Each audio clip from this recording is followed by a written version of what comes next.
Welcome to the Femininja Project. I am your host, Cheryl I Love, middle-aged ninja hiding in plain sight, dedicated to restoring human dignity one person at a time and helping you unleash your personal power. Discover that it's possible to look like a woman, act like a lady, move like a ninja, and think like a warrior. And remember, men are always welcome on the Femininja Project.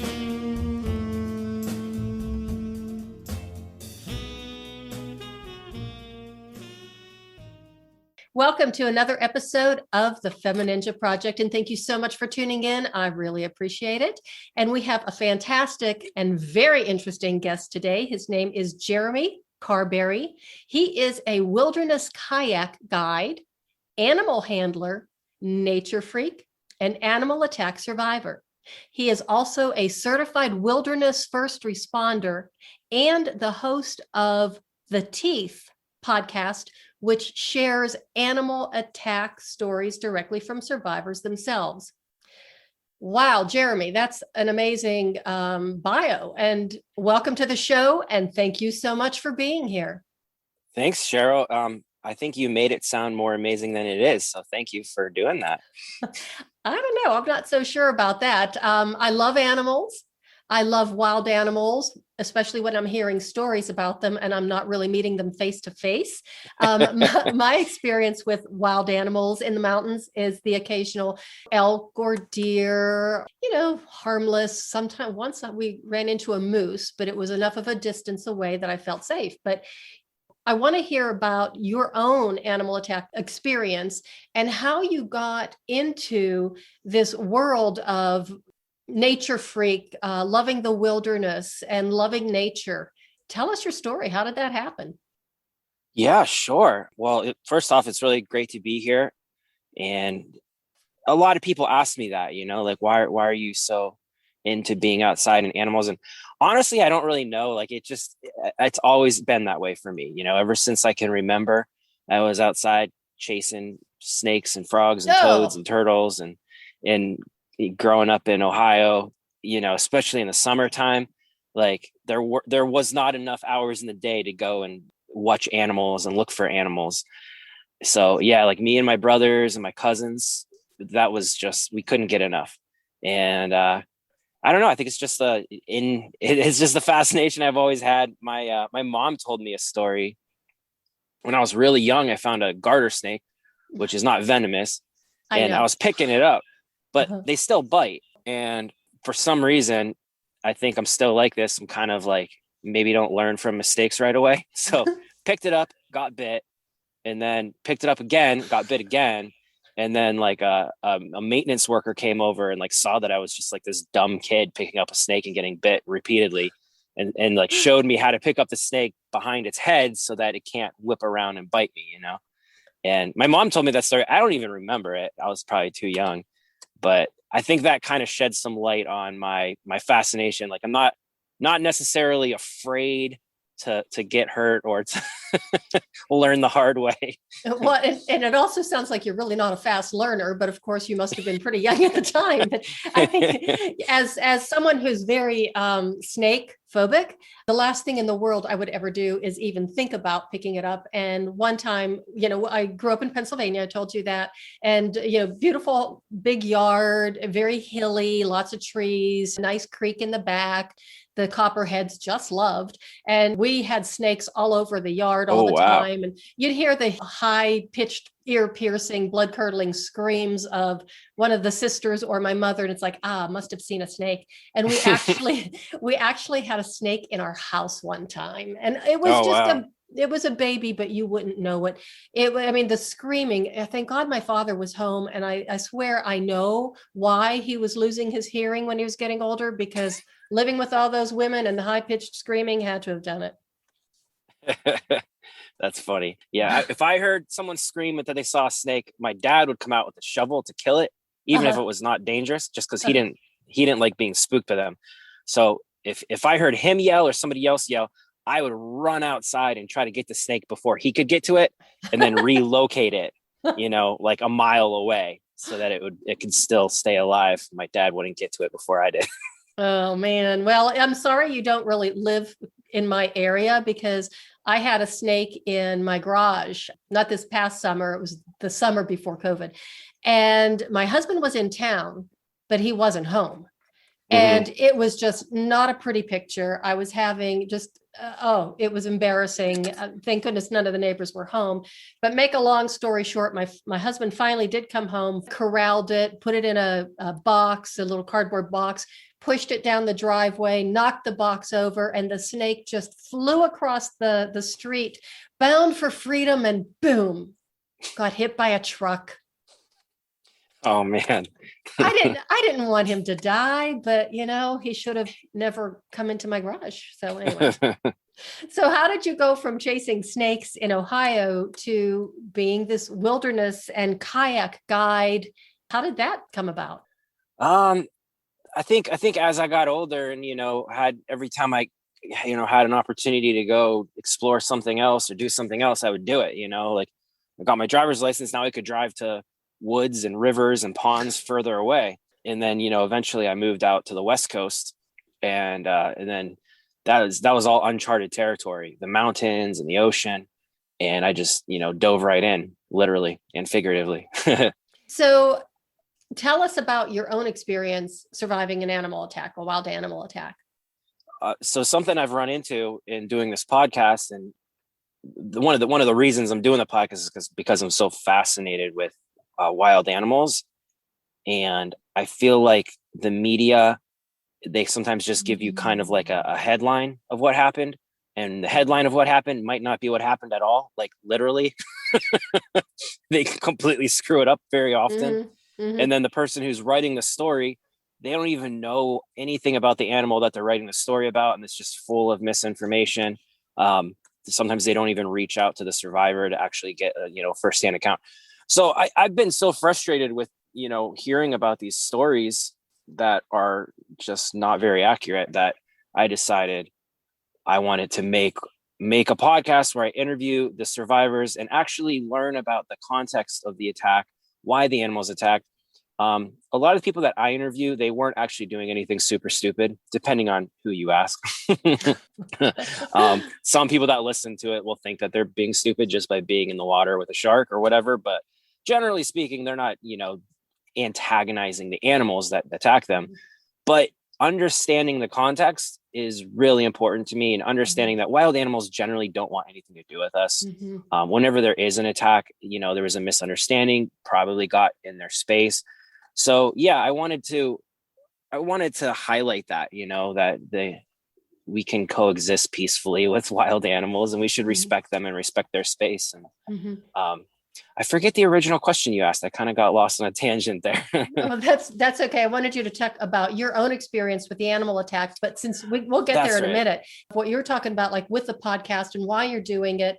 And I think one thing that really resonated with me about, the stories, like when you hear this, on the news or the media talking about an animal attack, a lot of times the poor animal is kind of like maligned, like, it was the animal's fault. And one of the things I love and really respect about animals is they just react. I mean, they have no malice of forethought. They're not sitting there planning, hey, if this person comes across my path, this is what I'm going to do to them. They're just responding and doing what comes naturally and instinctive to them, rather than the two-legged predators who actually have, a plan. Yeah, absolutely. My personal attacks, I've had a couple close calls with bears, sharks, mountain lions, sea lions a couple of times, and I've been hospitalized from stingray and urchin before. Wow. So the reason where I was going with that was, a lot of times people say, why should we listen to your podcast about animal attacks and how to avoid them and what to do, whenever you're the one who's getting attacked by these animals? Like, you're the last person we should talk to. And that's a very valid point. But at the same time, I'm, lucky enough to actually work in the ocean. And then I spend a lot of time in the ocean, in the mountains, in the woods. So when you're constantly in the wilderness and in the ocean, you're gonna have run-ins. It's not an if, it's a when. You're gonna see a shark. You're gonna have run-ins with stingrays. Like, it's gonna happen. even if you're careful and even if you're doing things right, which is not always correct for me, but I try to. So anyways, yeah, anybody you talk to that is regularly out there, they're going to have stories. So I kind of try to use that as an excuse. Like, yeah, I've had run-ins, but I'm also always out there.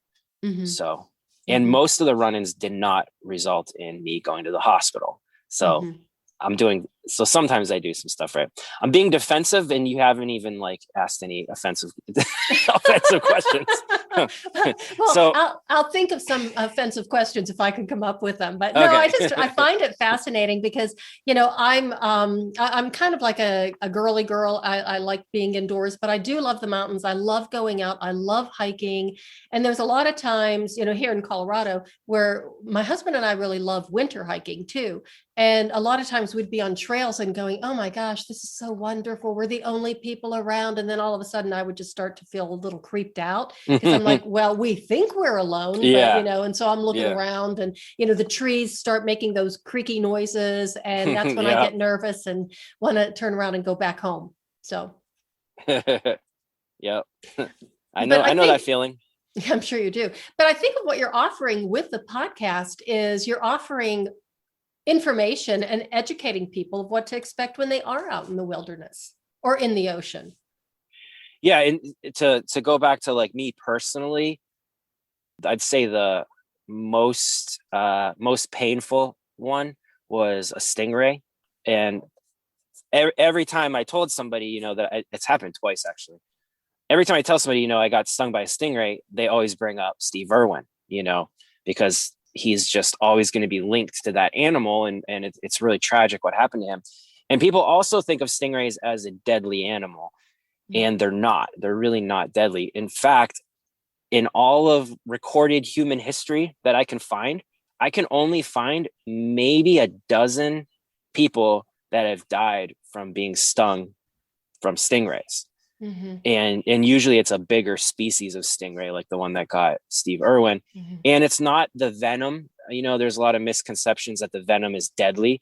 It's extremely painful, the worst pain I've ever felt in my life, but it's not deadly. And I can't even find any instances where it's actually killed anybody. Steve Irwin died from bleeding too much. Didn't it sting him in the heart? It may have. That wasn't the cause of death, though. It stung him in the chest. Okay. I don't know if the barb got through his sternum and his ribs necessarily, but yeah, the official cause of death was he bled out. If you have a big cut, you can tourniquet off a limb. You can't tourniquet off your chest because you need that. So yeah, it was really, really like unlucky that that he actually died from that, but also extremely, extremely rare. And 1 million people die every year from mosquitoes. In all of recorded history, I can only find like a dozen people that have died from stingrays. So they're kind of unnecessarily demonized animals, and they're super cool, and I like them. So that was like a personal kind of thing that I learned, that a lot of people think of stingrays as a deadly thing. So when you were talking about the pain, was it the pain from the sting itself, or did it go like systemic? Did it release like a toxin that, made your entire body react like with pain or spasm or anything? Or was it pretty localized, the area of where the sting was? It was pretty localized. Yeah. I got stung in the ankle once, and the barb got stuck in my ankle, but there's not very much like flesh around your ankle. It's like a little thin piece of skin, it's not very thick. And then once that barb hit the bone, it just stopped. So it didn't get in very far, maybe an eighth of an inch. The barb was barely in my body. So that one, I felt, I definitely felt the venom, but it wasn't unbearable at all. But then I got stung again, like a couple months later, where it went up inside the bottom of my foot. Like I didn't step on it. I think I was just swimming, and my foot might have grazed like a piece of a reef where it was hanging out and got spooked and just flipped its tail up in. And the bottom of your foot, way more flesh, and it went in really deep. And the way that the venom attacks your the toxins or whatever it is, it doesn't attack your nervous system. Apparently, it attacks the muscle, and it makes your muscle like tighten up.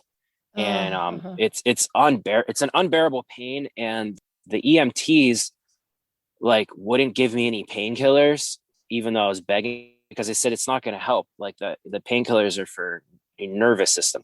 I'm not positive I have all this down 100% correct, but Hmm. this is kind of my like layman's understanding of it, Hmm. um, as far as like the medical terms go.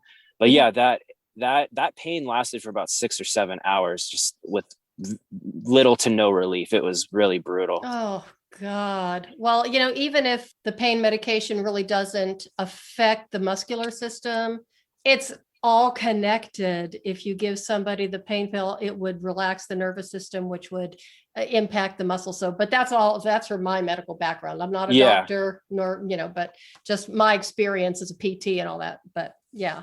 So yeah. they Maybe should they have maybe given they you thought the. I was exaggerating. I don't know. Well, if you were curled up in a ball and writhing around, maybe, they would have That's what given I it was to you. doing and crying. Yeah, yeah. Oh, I think I took like a Tylenol or something. They said like mm, that's pretty much as good as it's going to get for you. Yeah, jeez. So then what was the other one? What was the other thing that stung you? Urchin, did you say? yeah. I say that I've been attacked by urchins before, but urchins move like, probably like a half an inch an hour. They're like, they're like snails. They're very, very slow, and they don't attack. They attack seaweed. That's what they eat. Okay. So when I say the urchin attacked me, it was actually the other way around. I unknowingly attacked it, and they're covered. It's pretty much like a tennis ball that's covered in spines, Uh-huh. and then they don't they're purely defensive. They're not using Mhm. those spines offensively. So Mhm. yeah, I've more than bumped into them a few times, Mhm. and had them pretty deep into my arms and feet and Oh, knees, and yeah, the kind of sometimes I don't even realize it when it happens until after. But in Hawaii, I got it pretty bad in my hand, and went to the hospital, and they said that's urchin that got you, the sea urchin got you. And I said, yeah, I know. And they go, okay, well, drink water and take a Tylenol or something. And that was it. Like they wouldn't take out the spines, because certain species of urchin, the spine, it's kind of like a lead pencil uh-huh. lead. If you take tweezers and try to like pull out pencil lead, sometimes it'll just kind of disintegrate instead of actually Mm. pulling out. That's Mhm. kind of what their spines are like.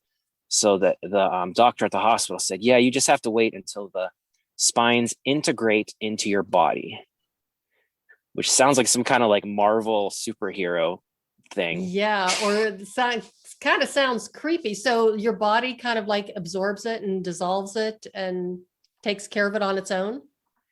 Yeah, yeah. Apparently, that was like a year ago, and I feel like I still feel a little bit of something in my hand, but apparently it's supposed to dissolve eventually. Oh man. Okay, so those are two that were in the ocean. Did you have any land encounters? Yeah, I've had a couple close calls on land. I accidentally got between a mother black bear and her cubs, Oh. which is, everybody knows that's the thing you're supposed to not do. The thing that was tricky was she was probably like 200 or 300 yards from her cub.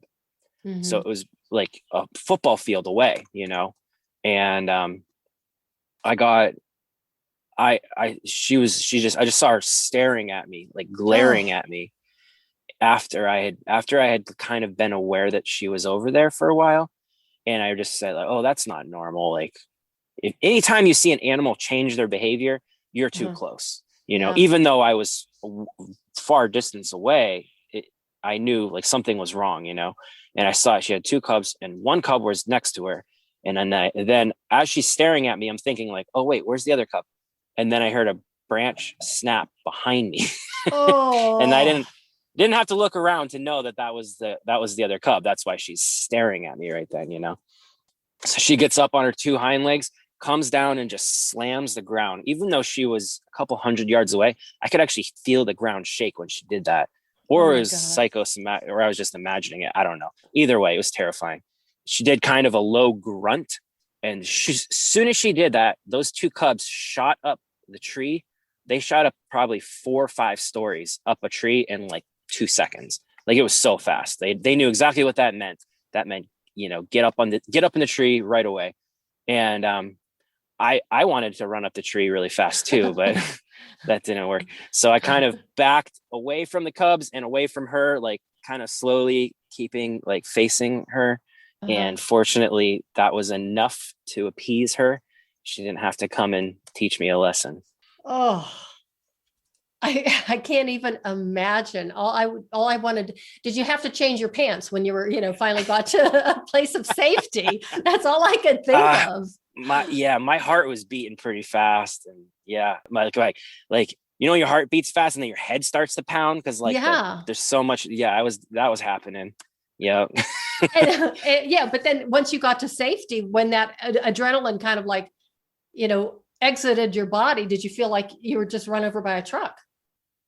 I think there might be something wrong with me because after having some of those experiences, I kind of Uh-huh. just once I know that I'm like way out of the danger zone or whatever, I kind of just go back to being like a normal level of adrenaline or whatever.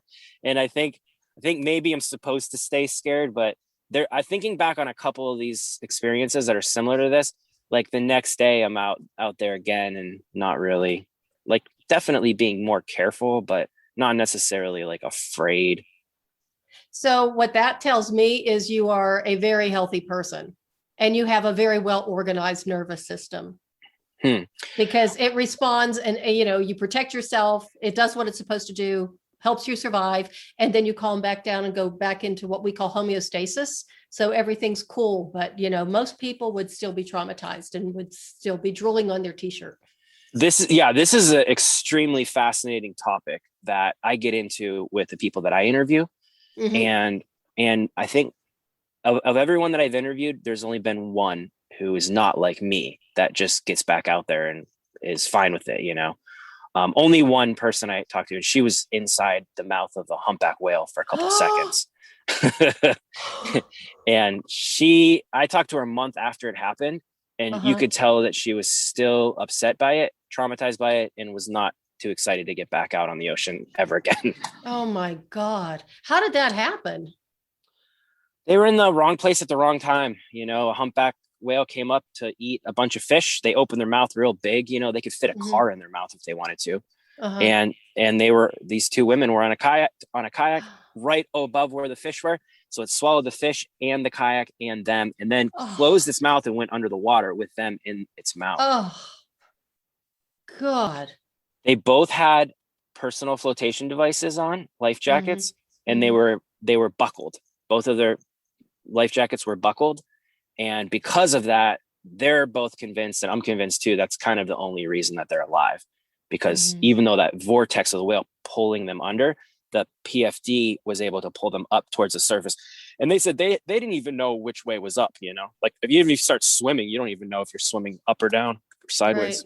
Wow, what a story.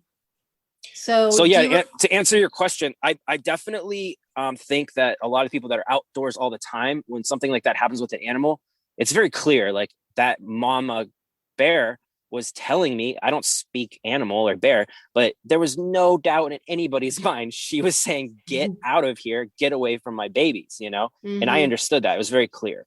So I'm not afraid to go back out in the woods again. And I think that happen even people that have been, attacked by sharks and stuff, they know why it happened, and they get right back out in the ocean. But whenever I have an unpleasant interaction with a person, like a human, I think those are generally a lot more complicated. Mm-hmm. And I do have like post-traumatic stress, or if I'll be like scared to interact with somebody, that Mm-hmm. same person or somebody else, because I don't know. So I definitely do carry like that, whatever it is, fear with me after unpleasant interactions with people, but not with animals for some reason. Mm-hmm. Well, like I said earlier in the show, animals just react. There's no plan. There's no malice of forethought. I mean, they're just, doing what they do to keep themselves and their offspring safe. It's not like they're planning on doing harm. So, and that's what I like about animals. I sometimes like animals better than people. I'm just a huge dog person, and like dogs and horses and stuff. Bears and mountain lions, I like them to be in their own little area and try and avoid them as much as possible. So have you had an encounter with a mountain lion? Yeah, I've heard them a few times, very close proximity, hiking. I think I got a warning growl, like the bush that was right next to me. It was like I said, don't speak animal, but it was something like maybe it was a mountain lion that had just killed a deer and gave like kind of a like get away from my prey, or maybe she had kittens, whatever it was. She didn't want me in that area, so I just backed up. You don't want to run away from a mountain lion. I didn't see it, so I just kind of like backed away, and then once I got further distance, started going faster. And then there was hikers coming that way. I said, a mountain lion just growled at me down there, might want to take a different route. I'm sure they appreciated that advice. Yeah. And they said they heard from somebody else that there was a mountain lion in the area. So wow. And then one time I saw a mountain lion walking alongside the road in the middle of the night. I was in my car, and it was a juvenile, but it had the real long tail. Wow. That was but that's the only time I've actually seen one in the wild, and I was in my car, so that wasn't that scary. Wow, crazy. Well, last year we had a horrible fire season. I know you guys did too. You're in California, so horrible fire season, and we actually there were mountain lions, a few of them in Boulder, and there were mountain lions actually roaming in the neighborhoods because they had to come so far down out of the mountains to get away from the fires. So yeah. We've had that happen here as well in LA, Los Angeles. They got to do what they got to do. They have to protect themselves as well. Yeah.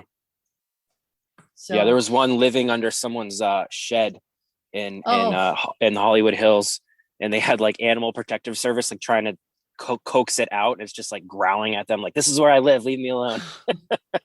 This is my house. Yeah. So did they have to tranquilize it and have it relocate, or? I don't remember what happened with that story. I just remember that it was like an ordeal. That the mountain lion really liked living in that person's yard, and they did not like it. The people living there were like, no, we don't want you as a neighbor. Well, and especially if it was under their shed, I'm sure there are plenty of rabbits around. I mean, we've got a ton of rabbits living under our shed, which we probably ought to get rid of them, but they're bunnies and they're cute and they don't harm anyone.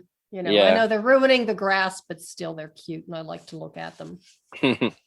I still keep going back to those two women in the kayak being pulled under by the whale. Woof. It's the craziest story I've ever heard, Cheryl. I can't, like the same thing. There's not any other instances of that ever happening. No other recorded instances. It would have been like international news, but it happened the day before the national election in November. I think if it happened any other time, that would have been, international news.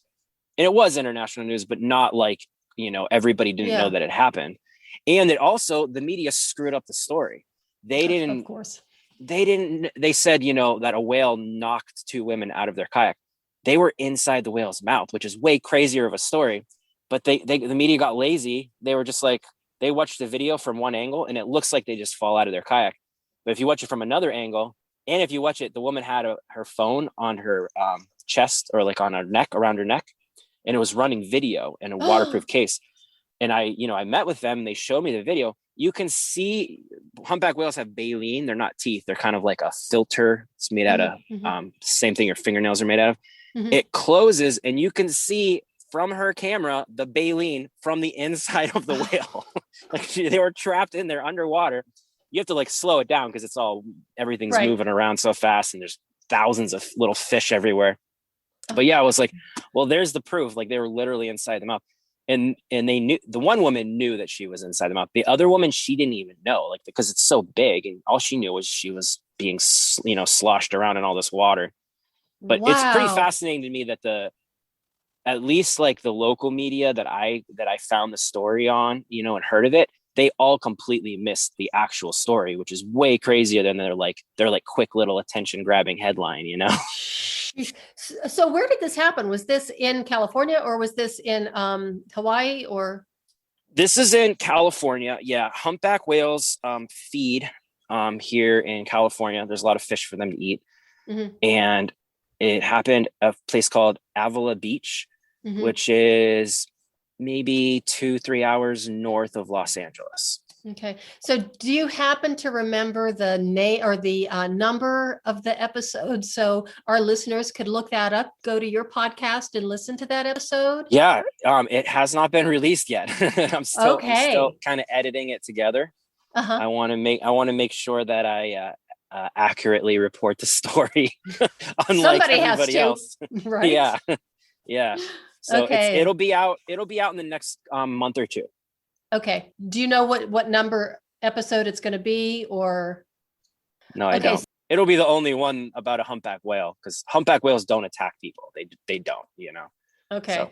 The listeners here can check out your podcast. Keep an eye on it because in the next month or so, that episode will be going live and I will be looking for it. And I am waiting for that. Yeah. Humpback whale will be the title for sure. That'll be it. Yeah. Okay. So tell us a little bit more about your podcast. We know why you started doing it. It looks like you're on a roll. And I actually saw you, I think you might've been on somebody else's show. I saw a little clip that I was doing my research this morning. I can't remember exactly what you said. I wrote it down. It was something about when you're talking to people who have actually been inside the jaws of a shark or inside the jaws of a grizzly bear. And when I read those words, I mean, I kind of got chills and it was just like, I couldn't even begin to imagine what that must be like. So some of your guests have actually had that experience. Oh yeah, definitely. Yeah. And that's my experience too, Cheryl. A chill goes up my spine to imagine that. And the crazy thing is we can imagine it. We can imagine how terrifying that would be to be in the mouth of a shark or be in the mouth of a grizzly bear. And then when I'm talking to the people who have gone through it and they start giving me the details, like the guy who was in the shark's jaws, he said, we think you think you know how hard an animal can bite, but whenever you have your leg in the mouth of a shark, it's really surprising. It's way harder than you think. He's like, I thought I could understand, but it's way more intense than you can imagine. And you hear these stories, they're crazier than you can imagine once you actually hear the details. And then the other thing that's crazy is these people that go through this, it's really inspiring to me because it doesn't really like ruin their life. It doesn't ruin their love of being in the ocean or in the mountains or in sharing these beautiful habitats with these potentially deadly animals. It doesn't ruin it for them, except for that one woman who's, I'll probably follow up with her eventually, but everybody else, they have their love of the outdoors is more than their fear of it. And that's really inspiring to me. And I'm trying to find out what that is and how to bottle that up in an audio form for people. That's kind of my goal. Cause I feel like if you can survive, having your arm, broken in the jaws of a grizzly bear or your leg, in the grasp of a shark, if you can survive that and kind of move past that and not let that traumatize you for the rest of your life, then I can get over an unpleasant interaction I had with a coworker or whatever else it is. Like as humans, we're capable of a lot, way more than we think we are, or that I think I am, Mm-hmm. Well, it certainly puts things into perspective, but it sounds to me like you're already doing that through your podcast. I mean, it sounds like you're actually achieving that goal. So hats off to you. Thanks. Thanks. And I can't wait to go and start listening to some of them because like I said, this is really out of the norm of the typical type of person that I have a chance to talk to. So I thank you so much for being here and sharing all of this because, as someone who really does love the outdoors, loves animals, but just doesn't ever want to get in their way, I think it's really good to hear this kind of stuff. Yeah. Yeah. It's really, really great talking with you, Cheryl. So now tell us how people can find your podcast. I will have this listed on the description, so it'll be on the website forever and ever. But so just let the listeners know how they can find you, how they can connect with you, and how they can find your podcast. Yeah. So it's called Teeth Podcast. That's the name of it. The best way to get updates is to go to theteethpod.com and put your email in there. You'll be on the email list, maybe 1 or 2 emails a month. It's not too crazy. Mm-hmm. And then you'll for sure know when episodes come out and whenever the podcast is released in general. We'll also be doing some cool giveaways on there as well. Okay. We're also on social media, but as you know, you can go and subscribe to something on social media, and then like 2 years later, you missed everything cool that happened. So the email is the best way. Yeah. Yeah. I did see that when I went to your, it looked like the site or the landing page or whatever for the podcast. So I did see that there is a sign up. So I'm definitely going to be doing that today because I really love listening to some of these stories, and, hopefully they won't give me nightmares. Hopefully there aren't any snake stories yet. Are there? No, there's not any snake stories. And you know what? You can skip it over if there is one. It's so funny. I actually interviewed a woman who's a devout animal holic too. She has 6 dogs, 3 cats. And I was like, oh, you are my soul sister. And she says, and a snake. And I'm like, okay, now you lost me. Now you lost me. That's what my grandma says. She goes, if you ever have a snake in your house, I'm never going to come visit you. Yeah. Well, like I said, we had one in ours, but it wasn't voluntary. The snake, poor snake was lost. I mean, and poor snake was probably traumatized too by all the high pitched screaming of all the women and stuff. So yeah, almost always the animals are, even if they're dangerous animals, they're more afraid of us than we are of them. That's pretty universal. Mm-hmm. So do you have any final thoughts or words of wisdom or advice you'd like to leave with the audience regarding getting out in the wilderness or dealing with wild animals, or even just anything, what it means to you to be in nature, anything that at all? Yeah, well, I really love what you said about, how you love and respect animals. I think that's really important. And the people that don't respect them, if you're having interactions with dangerous animals, it's not going to end well for you. You have to respect these animals and respect their, natural habitats and the power that they're capable of, that's really important. I think that's like a big message. Just because it's not doing anything dangerous at the moment doesn't mean that it can't it can change very, very quickly. So I feel like, teaching people to respect these really beautiful creatures is really important. And also, they're not necessarily safe from us. So kind of being aware of the dangers that we can impose on them, then it hopefully the respect can go both ways. Excellent points. We have at least once or twice a year, some tourist gets gored or butted by an elk during their mating season because they just didn't respect their territory. And it's like, they're not pets. They're wild animals. Give them their space. Yeah. Most of the really bad animal attacks that happen from big animals in North America are from species of deer, whether it's elk, moose, white-tailed deer. Yeah. And people just don't respect them at all, unfortunately. Yeah. Well, Jeremey, I really appreciate you being on the show. I have loved having you here, love our conversation, and I cannot wait to listen to your podcast. Thanks so much, Cheryl. It was really fun. All righty. And everybody, thank you so much for listening. Do check out Jeremey's podcast, and especially go looking for the one about the whale, which will be coming up. And remember, when you are out in nature, you are in the animals' kingdom. You are in their house. You're in their territory. So do respect them. Don't go chasing after the deer or the elk. They don't like that, and it will not turn out well for you, but it might for the elk. So you never know. But anyhow, just learn how to respect them and take care of them. And that is the way of the Femininja.